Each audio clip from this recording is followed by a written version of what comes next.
Yeah, pleasure's all mine. Thank you for having me here and this entire interview.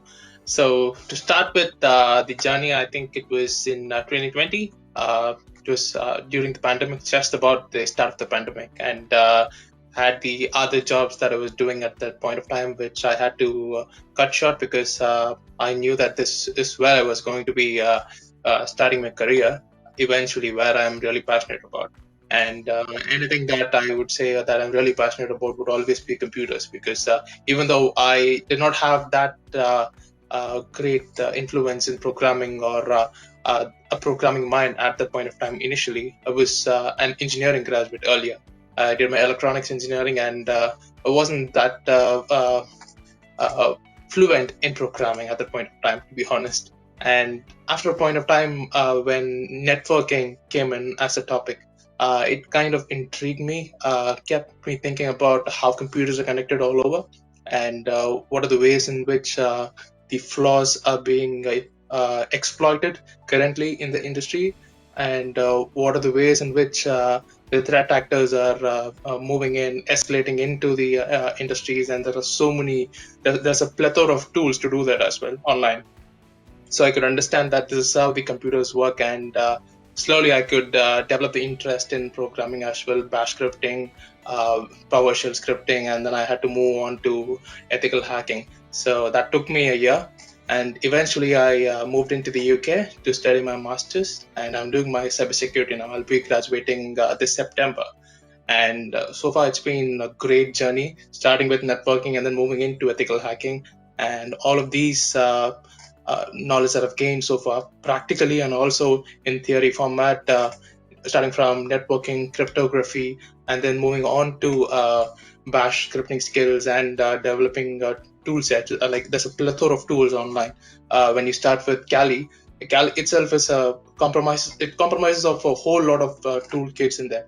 So once you start utilizing it and understand how it works in an ethical way, we can understand that any professional in this industry can understand that this is how pen testing is done, and these are the frameworks and these are the guidelines that is given, and slowly the interest will move on to the next level where we apply it to the current standards and start working on it. And that's how I landed in my internship with one of the leading IT giants in India.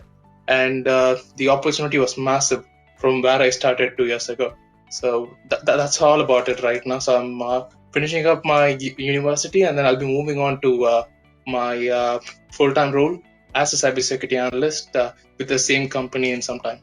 Or whenever there's another opportunity which is even better, I might as well move to another one. So CH has always been a part of it, starting from 2020 until now.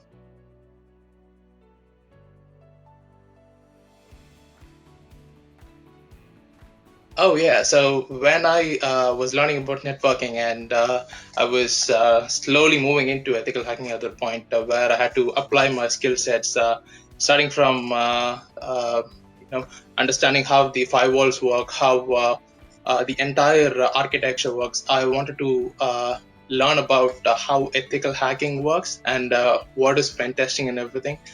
And to understand this in a practical manner, I wanted to get certified in a proper way in an industry through an industry standard. So after a point of time, I read through a lot of online forums, and after learning from different platforms, I understood CH is the key asset for anyone entering into the industry at the entry level. For a beginner who's coming in, CH is like a big plus, an advantage that will help them gain practical skills.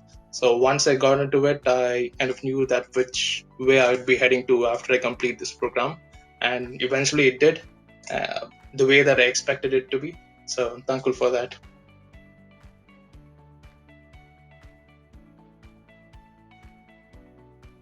Yeah, like I said, CH is where it all started. So after finishing up with networking, let's say that I was still at the level where the OSM models were understood, and the ways in which every particular element in the network architecture was working.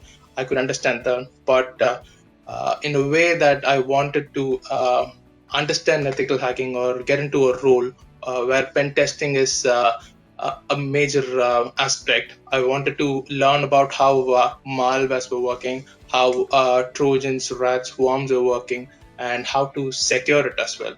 So initially, when I started learning about how the entire malwares were working and how it was written in Windows and Linux, uh, simultaneously I was learning that. And after a point of time, I realized it's as simple as downloading anything from the internet. So there are different aspects of malwares that we have right now. So anything starting from a very small rootkit or a very small program written in PowerShell can lead to Trojans and then to malware. So from that point of time, I understood that this is how the entire structure of pen testing would be, because there's a difference between ethical hacking and pen testing. So hackers are different kinds, bringing in black hat, gray hat, and white hat categories. They do not have any restrictions, to be honest. Whereas ethical hackers do have restrictions when compared to black hat and gray hat, potentially called the white hat or pen testers in the industry. If you look at the jargons, the way in which they work is they have particular frameworks. They have industry leading frameworks like NIST. They follow certain guidelines and they work under those guidelines. So whereas if you look at ethical hackers, I'm talking about. So if you look at pen testing in general, they are restricted to a company's network, or they're restricted to the stakeholders. So they're answerable to them. So in that way, they will look at the potential flaws and will try to only exploit that potential flaw. Let's say there are 65535 ports that I can exploit as an ethical hacker. The pen tester is only allowed to work in certain ports because the remaining ports are restricted, or it has other obligations, or it has other commitments which the client is not willing to give permission to pen tester. So there's a lot of advantages and disadvantages when you compare ethical hacking and pen testing. So I wanted to apply those, understand that from networking and move on to ethical hacking, and eventually it went to understanding how security works on the whole. So that's about it. Applying skills was all I needed for CH.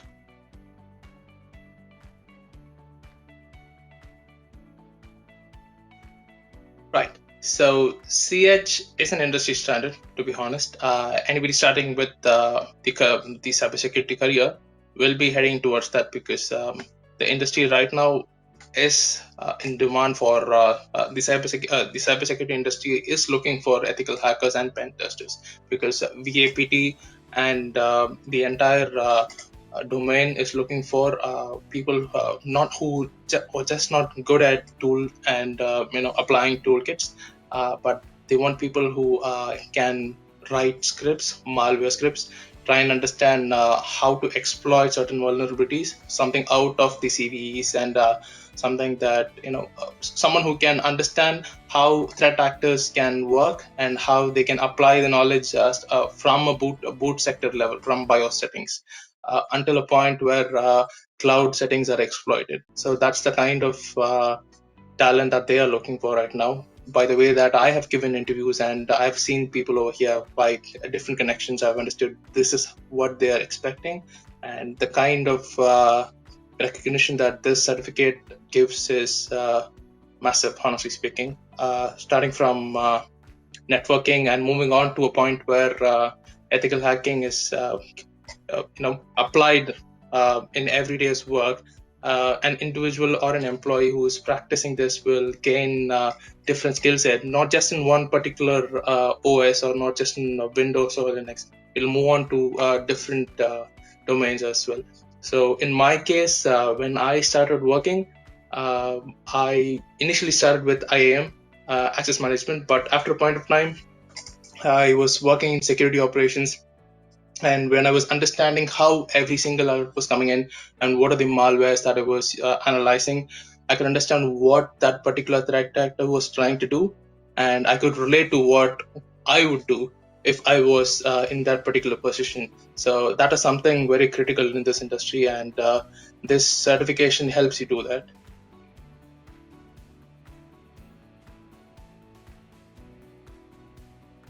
Obviously, this is a key skill set, and this is a key certification. So when I was looking out for jobs and internships, and even now when I connect with a lot of people on LinkedIn and other social platforms, this is a key element for the connection and for any potential job opportunities that is coming my way. And the one that I have right now is also uh, they also consider this particular certification as a key element, and not just a certification, the knowledge that I've gained out of it and the practical skill set that I've achieved or attained from this coursework, and uh, the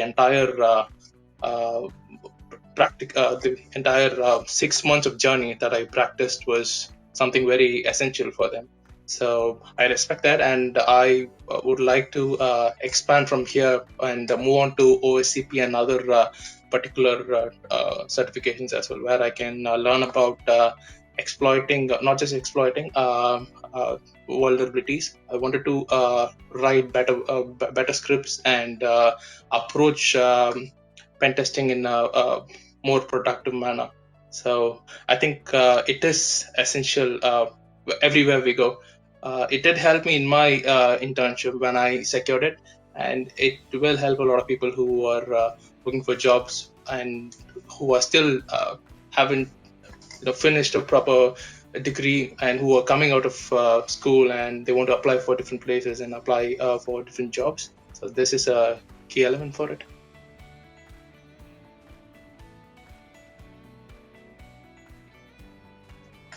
Right. So this is a very interesting question, to be honest, because when I started with networking, like I said, I've iterated this point earlier as well.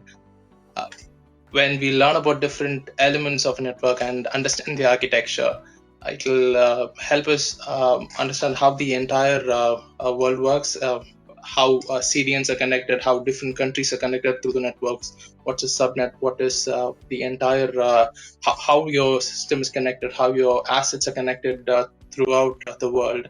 So that is one way of understanding networking. And then when we understand how different exploits are working, and when we look at all the cybersecurity news on the internet about the malwares that are coming every single day, and how the organizations are being exploited, it kind of intrigues us to understand how this is happening when there's so much advancements today, starting from multi-factor authentication, and so there's so much protection, and take network elements for that matter. There's a firewall, there's a application firewall, there's a network firewall, and there's intrusion detection systems, protection systems. There's an EDR solution. There's SIEM solutions. There's so many advancements today. But even beyond that, when a threat actor is able to intrude into a network and exploit the vulnerability, so that kind of makes us understand how we need to secure our systems. So this particular toolkit, or the entire practical knowledge that I've gained from CH, I was able to understand how I could secure the system rather than not just exploiting the vulnerabilities. I could learn a lot about MitraTac. There's a framework called MitraTac where they would explain about all kinds of possible attack methods, and anybody who believes that they want to secure their network or they want to secure their organization, they would always go to MitraTac because that is an industry standard. So overall, it gave me a understanding where I could not just be in the shoes of a pen tester or an ethical hacker, but I also could understand what a blue team does as well. So it consists of different teams. The red team in a pen testing forum, they usually say there's a red team, there's a blue team. The yellow team is basically the developers who make programs. But in the security aspect, when somebody's attacking and when somebody's trying to defend it, it's just different aspects of different shades of the particular application security. So it's not just one particular aspect where I'm continuously attacking and not able to understand how they are defending it as well. So when I finished CH, I could also understand how I could secure my networks and how I could protect my applications in a better manner.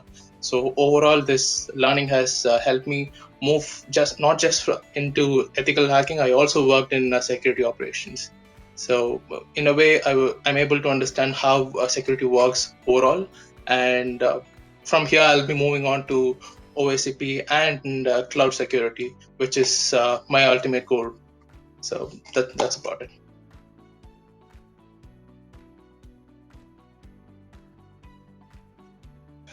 The community, yes, every day is a learning with this particular industry, not just because if it's in IT, obviously every day is a learning, and cybersecurity in general is a place where every single day there's a new vulnerability or there's a new methodology applied to enhance the standards that we already have and enhance the standard operating procedures and making it better for every single employee in the organization and the industry. And right now, I've been working on different platforms and my personal projects, and I'm creating a phishing tool right now based on a machine learning model, and that's also part of my master's degree. I'll be submitting it for my dissertation, and I'm excited about it because it's a whole other uh, domain. It's more into machine learning because I've applied the knowledge that I've gained in ethical hacking and I've gained in understanding how security should be important in social engineering. And I've developed a machine learning model, and it'll be out. It's based on open source tools, and it'll be out on my forums as well, my social forums. So yes, that's more about sharing the knowledge that I've gained so far, and yes, I've shared my knowledge whenever I've had the opportunity with people who are interested in cybersecurity and understanding how this works wherever I go, and people who are intrigued to know just like me and share the common inspiration for cybersecurity to understand how security systems work and how securing it will help making the overall experience of using computers and mobile phones easier within the organization.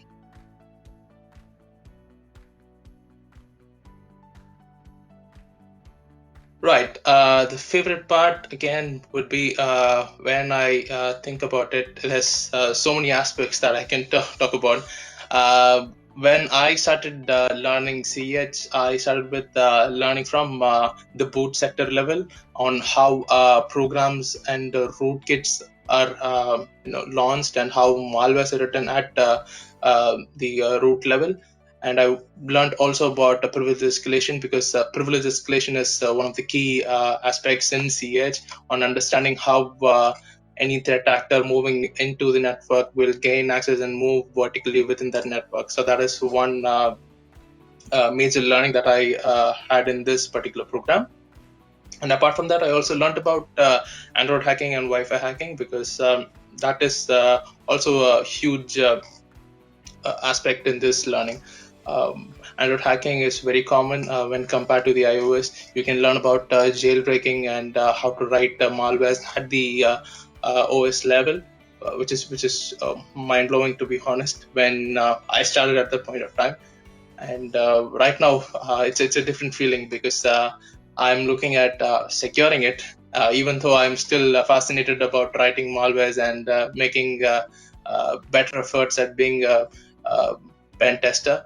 So the major likings for me would be again privilege escalation, writing malwares at boot level, and social engineering because that's what I'm writing my dissertation about. Social engineering is major skill because when we look at it at any other flaw, it'll always have a patch.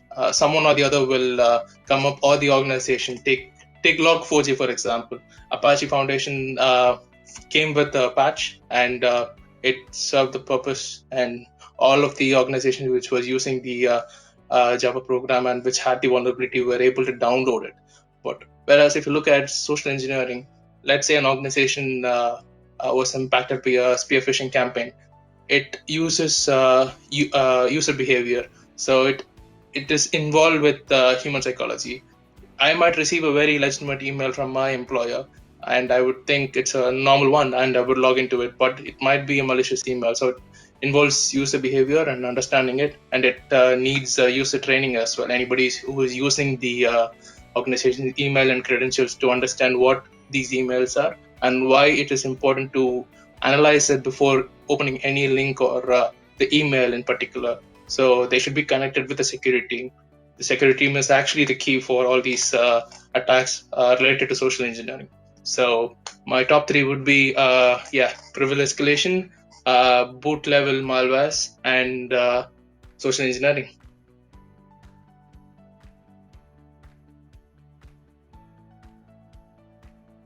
I think I'm truly grateful for how they have impacted my journey. When I needed this step up from networking, and I was looking for an opportunity to choose a proper and a steady career, I was looking at opportunities where I would be moving into in network or the domain of network, or I'd end up in a role like a network engineer. But I thought I could still work with computers, write programs at a basic level, and then move on to a better role. But honestly, when the course started and when I started learning about CH, the perspective changed, because I could understand how I could enhance my skill set even further and widen my overall learning. So when I finished the course, I could understand that I could write better code. I could write better malwares compared to what I used to do earlier. And the toolkits that I've learned so far, there's a plethora of toolkits, like I told you, on the online forum. Everything is open source, but to use it skillfully and ethically is a key to establish a career within this industry as a pen tester or a certified ethical hacker. So I believe that this course has given me that instinct and that skill of picking up which particular tool or which particular uh, malware to write for jailbreaking something, or to understand which kind of an attack is coming through by comparing what I would do as an ethical hacker. That is something I've learned from this program, and I sincerely thank everyone in the EC Council for making this experience better, because I took some time. I took 6 months of time to understand things better, and you've done a great job so far. And even this particular part where you're still reaching out to people who have passed out of the course and who have done really well so far, and you're still reaching out to people and understand how they're doing and how they've impacted it, how the course has impacted them, uh, which is great. Looking at a year ago, I was still writing basic codes in Python and not able to get to boot level codes or machine level codes. Right now, I think I'm confident with that, and I'm comfortable to get my hands dirty with all the malwares and rootkits and understand malwares better. So thanks to the team for that, and thanks for designing this course in such a structured way.